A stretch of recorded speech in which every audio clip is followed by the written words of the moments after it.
So you want to install Google Chrome on your PC. Just follow my step by step. After searching Google Chrome, click on the first link that appears. After that, in center you can see the download Chrome. Just click on that.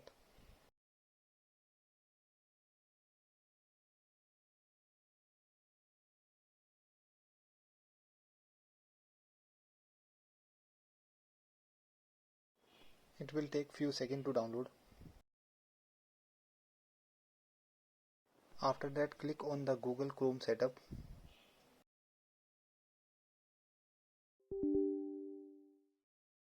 It will take few minutes to install and download files.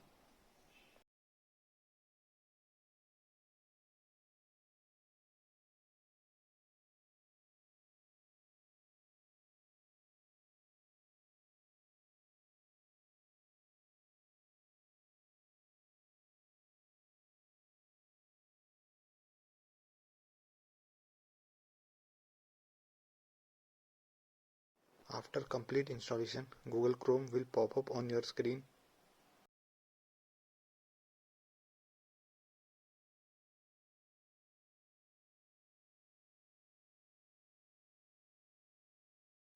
Click on Got it. Now you are ready to work on it. Click on Sign in to the Chrome. Now you can sign in through email or phone number.